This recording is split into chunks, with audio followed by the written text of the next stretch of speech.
di mana pada kali ini kita akan membahas terkait materi penyidikan tindak pidana di bidang obat dan makanan. Nah, ini merupakan salah satu fungsi di Badan POM tentunya. Dari tugas dan fungsi BPOM itu kita bisa lihat langsung di Peraturan Presiden Nomor 8 2017, di mana ada fungsi di poin ke-7, yaitu pelaksanaan penindakan terhadap pelanggaran ketentuan perundang-undangan di bidang pengawasan obat dan makanan. Nah, ini merupakan fungsi penindakan tersebut. Nah, untuk fungsi penindakan tersebut juga bisa langsung kita ketahui tugas dan fungsinya di Peraturan BPOM Nomor 26 2017. Di sini tugasnya tentunya menyelenggarakan penyusunan dan pelaksanaan kebijakan penindakan terhadap pelanggaran ketentuan peraturan Perpu di bidang pengawasan obat dan makanan. Nah, di sini ada 5 fungsi dari penindakan tersebut. Yang pertama adalah penyusunan kebijakan penindakan meliputi cegah, tangkal, intelijen, dan penyidikan terhadap pelanggaran ketentuan Perpu di bidang pengawasan obat dan makanan. Kemudian yang selanjutnya yang kedua yaitu pelaksanaan kebijakan penindakan meliputi celah tegal, intelijen, dan penyidikan terhadap pelanggaran ketentuan Perpu di bidang obat makanan. Oke, habis penyusunan, kemudian yang kedua ada pelaksanaan ya. Kemudian yang ketiga penyusunan norma standar prosedur dan kriteria. Yang keempat adalah pelaksanaan evaluasi. Jadi ada evaluasi di poin keempat, dan tentunya ada pelaporan penindakan meliputi cegah, tangkal, intelijen, dan penyidikan terhadap pelanggaran ketentuan Perpu di bidang pengawasan obat dan makanan. Dan yang kelima atau yang terakhir itu adalah pelaksanaan fungsi lain yang diberikan oleh kepala. Nah, kepala ini adalah kepala Badan POM tentunya ya. Oke, nah inilah struktur organisasi Badan POM, di mana ada 3 deputi awal sebenarnya sebelum ada penindakan itu. Yang pertama adalah deputi bidang pengawasan obat, narkotika, psikotropika, prekursor, dan zat adiktif. Jadi di sini yang berkaitan dengan obat itu masuk di deputi pertama atau kedeputian 1, biasa disebut seperti itu. Kemudian yang kedua ada deputi bidang pengawasan OTSK dan kosmetik. Nah, ini deputi kedua atau kedeputian 2 biasa, OTSK plus kosmetik juga, itu kedeputian 2. Yang ketiga adalah bidang pengawasan pangan olahan, dan ini merupakan deputi keempat atau deputi bidang penindakan. Nah, deputi bidang penindakan itu sendiri merupakan deputi terbaru yang ada di Badan POM, dan dia dibagi menjadi 3 direktorat, yaitu pengamanan, intelijen, dan juga penyidikan obat dan makanan. Nah, seperti yang sudah kita ketahui bahwa di sini deputi bidang penindakan itu merupakan bagian dari deputi yang ada di Badan POM, struktur organisasinya. Kita langsung saja lihat materi-materi yang mungkin berkenan akan masuk di soal-soal SKB nantinya. Nah, di sini teman-teman perlu ketahui bahwa terkait dengan penyidikan dan penindakan itu, teman-teman harus ketahui dulu pengertian dari keduanya, di mana menurut KUHP, KUHAP pasal 1 angka 5 dikatakan bahwa penyelidikan itu merupakan serangkaian tindakan penyelidik untuk mencari dan menemukan suatu peristiwa yang diduga sebagai tindak pidana. Jadi penyelidikan ini adalah tindakan pertama sebelum diperolehnya peristiwa yang diduga sebagai tindak pidana tersebut. Tentunya berguna untuk menentukan dapat atau tidaknya dilakukan penyidikan. Jadi jika diperoleh peristiwa, maka akan dilakukan ke tahap selanjutnya, yaitu penyidikan. Nah, biasanya penyelidikan itu biasanya disebut sebagai infal atau investigasi awal. Nah, selanjutnya di pasal 1 angka 2 KUHP dijelaskan bahwa penyidikan itu merupakan serangkaian tindakan penyidik dalam hal dan menurut cara yang diatur dalam undang-undang untuk mencari serta mengumpulkan bukti. Jadi di sini ketika diketahui peristiwa yang diduga sebagai tindak pidana tersebut, dilanjutkan dengan mencari serta mengumpulkan bukti-bukti yang ada, yang dengan bukti itu membuat terang tentang tindak pidana yang terjadi dan guna menemukan tersangkanya. Jadi ini tindakan kedua setelah dilakukan infal atau investigasi awal tersebut. Jadi itu tahapannya. Kita lanjut.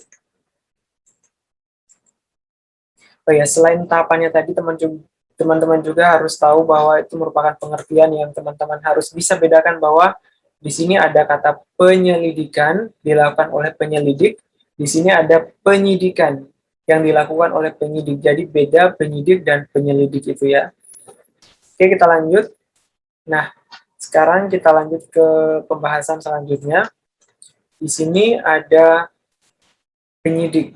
Nah, menurut pasal 1 ayat 1, penyidik adalah pejabat polisi negara Republik Indonesia atau pejabat pegawai negeri sipil tertentu yang diberi wewenang khusus oleh undang-undang untuk melakukan penyidikan.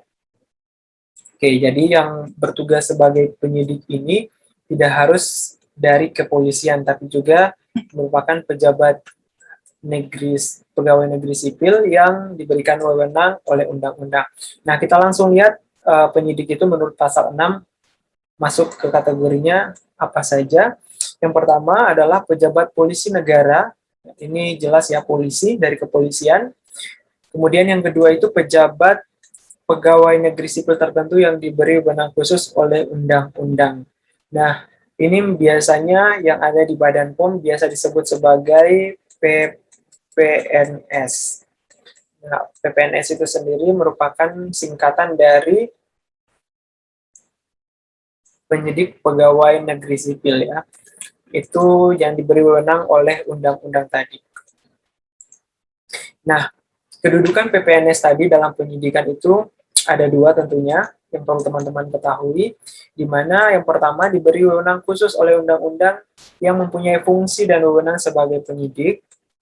Kemudian pada dasarnya wewenang yang dimiliki bersumber pada ketentuan undang-undang pidana khusus yang telah menetapkan sendiri pemberian wewenang penyidikan pada suatu pasal. Jadi itu wewenang atau kedudukan dari PPNS dalam penyelidikan yang perlu teman-teman ketahui.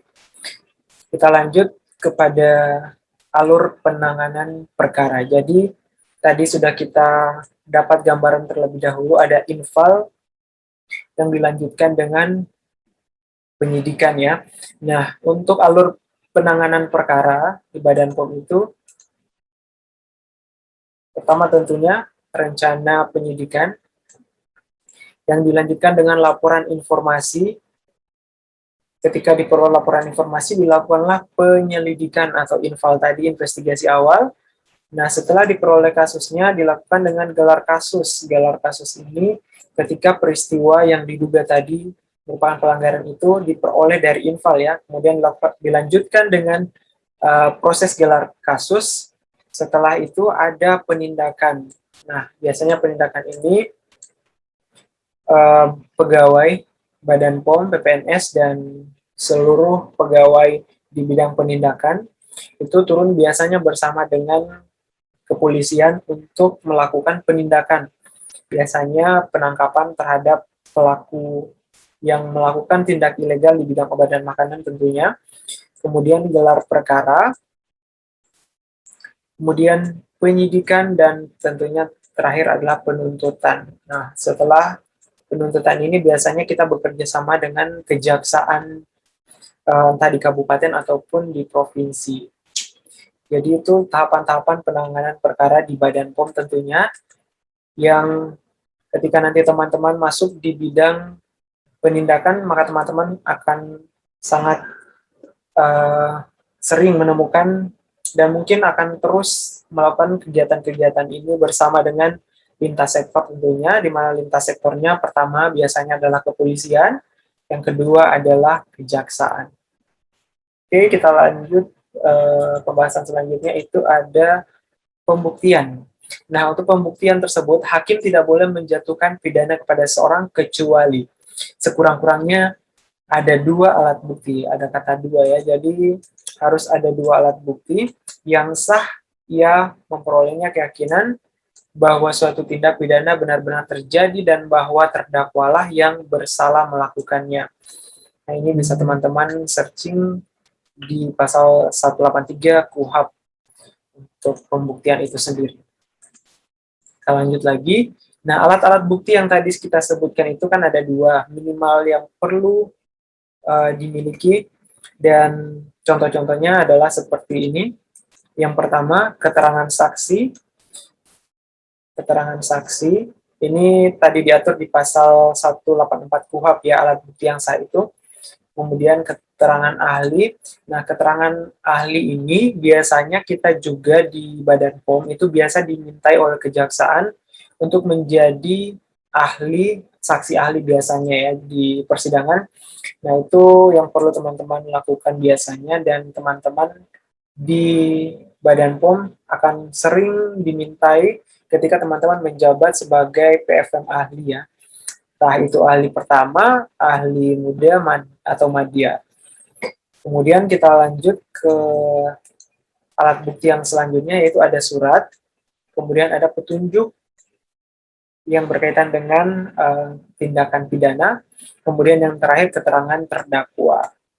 Oke, baik, inilah beberapa alat bukti sah berdasarkan KUHP pasal 184 tadi, bahwa kelima alat bukti ini adalah yang sah biasa digunakan di bidang penindakan pelanggaran di bidang obat dan makanan tentunya. Dan kita akan lanjut kepada materi selanjutnya.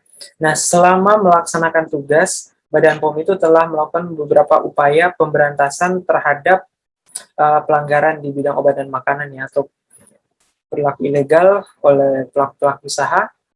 Nah, di sini ada yang skalanya nasional, ada juga yang skalanya internasional.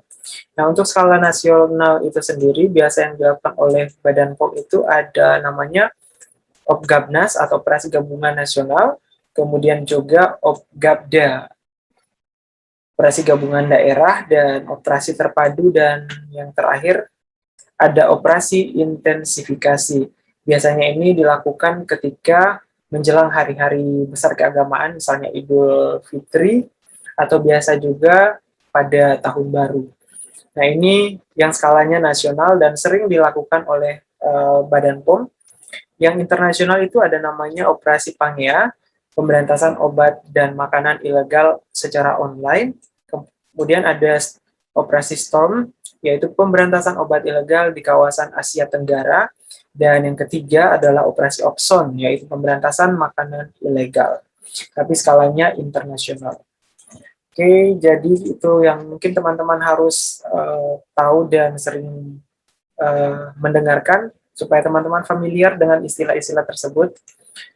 Nah, ini juga ada istilah-istilah intelligent waste yang biasa kita temui di penindakan di bidang obat dan makanan. Yang pertama adalah cyber patrol. Oke, cyber ini yang sering dan saat ini sering menjadi kegiatan rutin di bidang penindakannya. Yang pertama adalah pengawasan penjualan kosmetik secara online.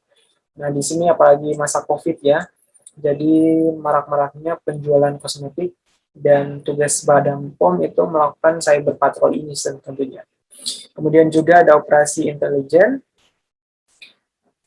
di mana merupakan deteksi dini atau cegah dini dengan melaksanakan operasi intelijen untuk menelusuri jaringan pelaku kejahatan kosmetik ilegal serta menghasilkan rekomendasi bagi pimpinan Badan POM.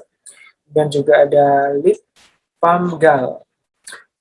Kemudian ini merupakan optimalisasi penyelidikan untuk mendapatkan informasi yang akurat, laksanakan pengamanan personil maupun bucket, dan penggalangan lintas sektor serta pelaku usaha. Nah, itu merupakan istilah yang mungkin teman-teman harus sering ketahui juga yang berkaitan dengan intelligent waste. Nah, kita lanjut. Nah, di sini ada pengertian agen. Nah, ini yang paling sering teman-teman bekerja sama, khususnya yang bekerja di fungsi penindakannya.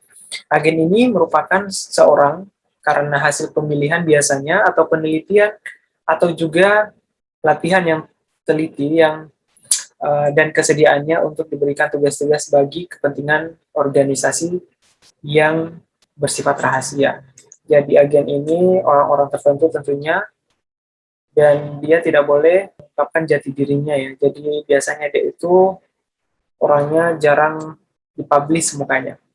Kemudian ada informan juga, adalah orang yang karena jabatan atau keahlian, pengetahuan, atau kesempatannya memiliki bahan-bahan keterangan yang diperlukan dan bersedia memberikan keterangan.